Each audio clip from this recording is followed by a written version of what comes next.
Hello students, next question देखेंगे हम। Question number 5 क्या कह रहा है? In a circle of radius 21 centimetre. ठीक है, तो पहले आप डायग्राम बनाओ यहाँ पर। In a circle of radius, circle की रेडियस कितनी दे रखी है आपको?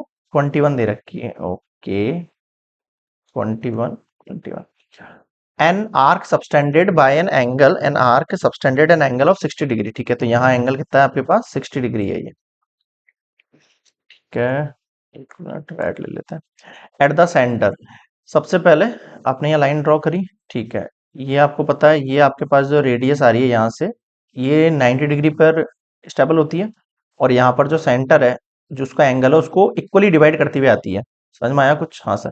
तो देखो, इसके दो पार्ट हो गए। एक ये वाला एंगल हो गया 30 डिग्री, और एक ये एंगल हो गया 30 डिग्री। मतलब दोनों 30-30 हो गए, क्योंकि ये टोटल कितना है आपके पास? 60 डिग्री दे रखा है। बताओ, ये चीज समझ में आ गई कि हाँ सर, इनको नेम देते हैं ओ ए बी सी। समझ में आ गया? ठीक है, ओके। अब आपको क्या फाइंड आउट करना है? सबसे पहले तो लेंथ ऑफ आर्क निकालनी है। ठीक है, तो ये तो बहुत आसान ही है आपके पास। Length of arc, length of arc का फॉर्मूला क्या होता है sir? Theta upon 360 into 2 pi r. Theta की वैल्यू आपके पास 60 दे रखी है। इस आर्क की बात हो रही है ना, इसको बोलते हैं आर्क, ये वाला part. 360 into 2 into 22/7 into radius कितनी दे रखी है आपको सर? रेडियस रेडियस रेडियस आपके पास 21। 0 2 0, 6 6 टू 3 3 7 फिर 7 7 कितना बचा आपके पास? 22। और क्रॉस चेक कर लो, 0 से 0 गया, 6 6 गया, फिर 2 6 3 टाइम गया, फिर 3 से 21 गया 7 टाइम, फिर 7 से 7 कट गया। इस तरीके से आपको काटना आना चाहिए। ठीक है, और ये सेंटीमीटर में आंसर निकल गया आपके पास। बताओ, यहाँ तक समझ में आ गया कि ये फर्स्ट पार्ट हो गया सॉल्व? बहुत आसान है। ठीक है सर, सेकंड देखो, length sorry area of the sector formed by arc. ये जो आर्क है ना, ये आर्क जो सेक्टर बना रहा था, कॉमन सेंस की बात है, ये आर्क है ना, ये वाला सेक्टर बना रहा है, ये वाला। तो समझ में आया? हाँ सर, ये सेक्टर बना रहा है। तो सेकंड पार्ट क्या कह रहा है आपके पास? Area of sector O A C कौन सा है ये? Theta upon 360 into pi r square. Theta की वैल्यू कितनी है यहाँ पे? 60 है, अपॉन 360 इंटू पाई की वैल्यू 22/7, रेडियस 21 इंटू 21। 0 2 0, 6 6। ठीक है सर। और किससे कट हो रहा है? अच्छा, 2 नहीं है ना यहाँ पे, इसलिए कट नहीं हो रहा है। ओके, 7 3 ठीक है। फिर 3 6 को काटा, 3 2 6। फिर 2 से 22 गया 11 टाइम को। समझ में आया? 11 इंटू 21 करना है आपको। कितना हो जाएगा सर? ये 21 है, 210 टाइम, इसमें और 11 ऐड कर दो तो 1 2 2 2 1 हो गया ये। कितना हो गया ये? 221 सेंटीमीटर स्क्वायर आ गया। यहाँ पे भी लिख देता हूँ मैं नीचे, 221 सेंटीमीटर स्क्वायर। देखो, इस तरीके से पहले 10 से मल्टीप्लाई किया तो 210 आया, फिर 1 से 21 को किया। अच्छा, ये तो 1 से 21 है ना, एक मिनट 21 है ये ना, 2 और 1 ये 3 होगा, ये 231 होगा ये। एक मिनट,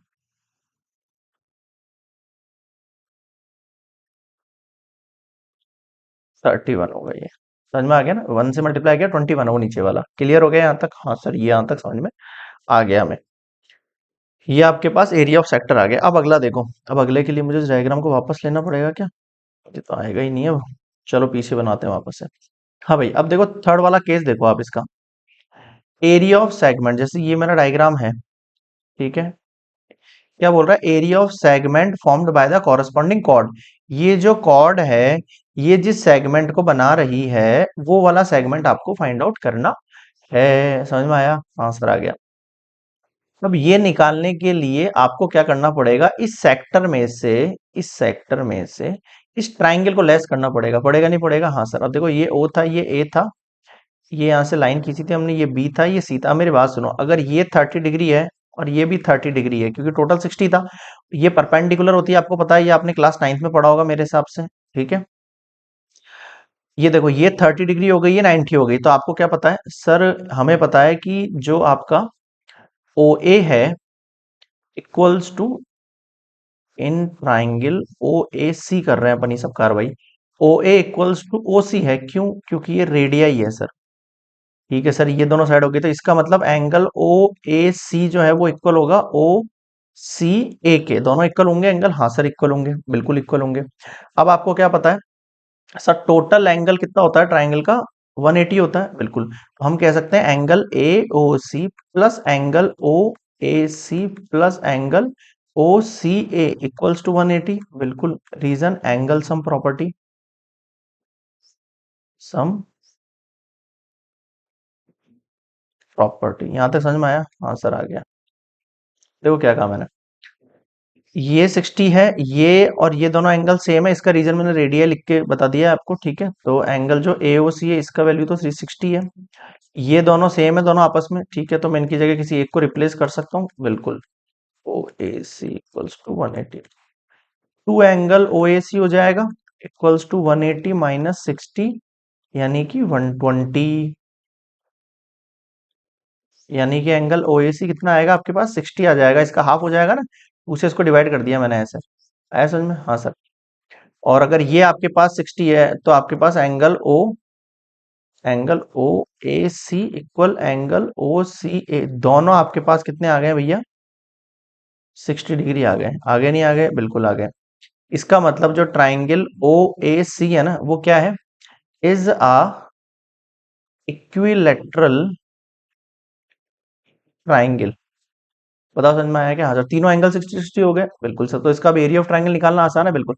तो अब निकालेंगे अपन ट्राइंगल ओ ए सी का एरिया। Area of triangle O A C कितना हो जाएगा? √3/4 a²। ये आपने पढ़ा होगा, ठीक है। हीरोन्स फार्मूला क्लास के 11th के अंदर चैप्टर था हीरोन्स फार्मूला, उस चैप्टर में आया था ये। √3/4 a² हो जाता है आपके पास किसका? आपकी जो इक्विलेटरल ट्राइंगल होता है उसका एरिया ना, area of triangle O A सी, क्योंकि ये आपका इक्विलेटरल ट्राइंगल है।